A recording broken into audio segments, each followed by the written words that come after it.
पूजा, अब तू जा। पूजन के बाद ही कोई उस पूज्य को ससम्मान विदा करता है, विसर्जित करता है। हमें पहले सृजन करना तो आ जाए। हम सृजन करते हैं, सुंदर सुंदर प्रतिमाएं बनाते हैं और उनको सजाते हैं। सजाने के बाद पूजा करते हैं। 7 दिन, 8 दिन, अधिकतम 9 दिन। आज 9वीं है, आज तो विसर्जित कर दो। किसको विसर्जन कर रहे हैं हम? हमारे अंदर से जुड़े हुए रहस्य हमारी समझ में कहां आते हैं? यदि आपने एक द्वार खोलना सीख लिया है इस राजभवन का, तो इसके अंदर और भी द्वार हैं। सारे खिड़की दरवाजे खोल के देख लो और इसके बाद इस भवन में घुसे मत रहो। भवन में घुसना और बाहर निकलना, ये तन भी एक भूल भुलैया है। और पूजा, इस तन की पूजा उससे बड़ी भूल भुलैया। हमने मूर्तियां अपने तन जैसी बनाई हैं, चाहे वो मां की हो या बापू की हो या बापू के बेटे गणेश की हो। बड़े शौक से हम विसर्जित कर देते हैं, रोते रोते रोते विसर्जित करते हैं। होना ही चाहिए। आपका तन जिसमें हम खाते और पीते हैं, आप करो या ना करो, 8 से 9 घंटे के बाद आपको नींद, ये नींद विसर्जन की प्रक्रिया है। आपके किए बिना ये तन गिरता है, ये विसर्जन है। मेरे जाने 24 घंटे में कितनी बार आप इसको छोड़ के भाग जाते हैं और कब लौट के आते हैं, कब इसका सृजन कर लेते हैं। ये ताकत हमें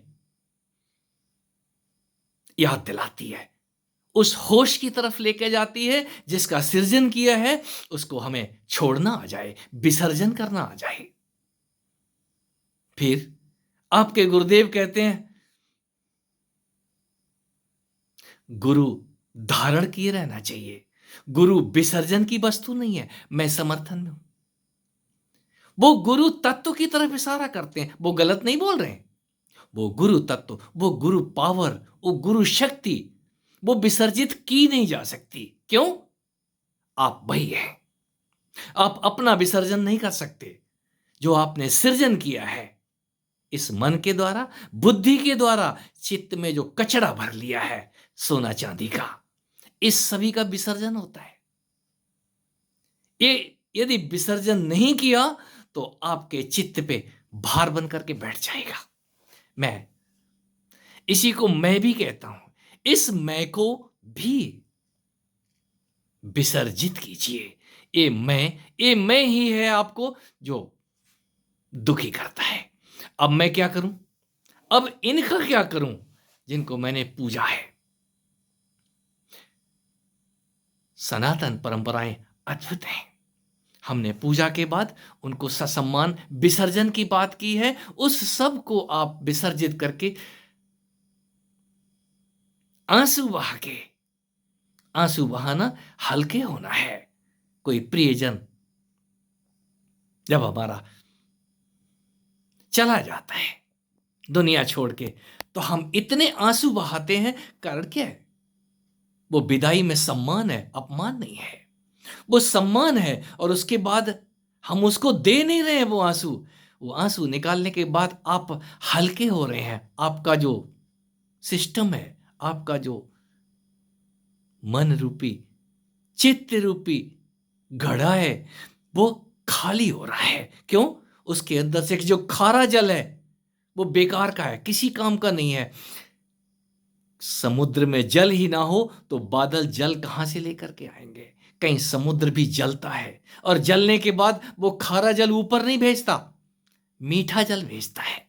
आपकी आंखें जब जल बरसाती हैं तो आंखें स्वच्छ हो जाती हैं, आप हल्के हो जाते हैं। हल्के होने के बाद पुनः सृजन की प्रक्रिया, ये सृजन और विसर्जन, ये नित्य का खेल है। आप यदि कुछ बना लेते हैं तो उसको सोने से पहले विसर्जित कर दीजिए। डेली नहीं कर पा रहे हैं तो कम से कम 7वें दिन कर दीजिए। इस 7 दिनों का कचरा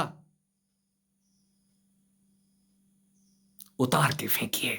यदि नहीं फेंकेंगे तो अगली बार गणपति बप्पा मोरया, अगली बार वो कहां से आएंगे? वो तो पहले ही बैठे हुए हैं। घर को खाली कीजिए। ये तन, ये मन, ये चित्त जितना खाली होगा उतना ही नूतन आएगा।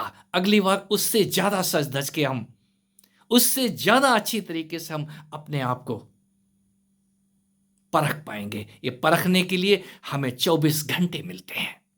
हर 24 घंटे में हम कितनी बार परख पाते हैं और हमारा कटोरा कब नींद में खाली हो जाता है। बहुत लंबी प्रक्रिया है जो जितनी जल्दी समझ जाए, मैं इतना ही कहूंगा, ये जानना जारी रहता है। गुरु और शिष्य आपके इस तन के अंदर, वो सारथी भगवान कृष्ण और अर्जुन, ये साथ सदा का है और उसको आप विसर्जित कर नहीं सकते। वो आपको लेके आता है, वो गुरु ही आपको लेके आता है। मैं उसी को माँ कहूँ या बापू कहूँ या गुरु कहूँ, उससे कोई फर्क नहीं पड़ता। वो आपको लेके आता है, वो लेके आती है और आपको लेके जाती है। हम उसका विसर्जन कर नहीं सकते, वो हमारा विसर्जन कर नहीं सकती। यहीं पर ये अटूट नाता समझ में आता है। बाहर के खेल दिखावा भर है, इस मेले को ढंग से एक बार देख तो लो, ये मेल समझ में आ जाएगा। बाहर का मेल कहीं आपके अंदर से जुड़ा हुआ है। बाहर तो विसर्जन है, अंदर आपके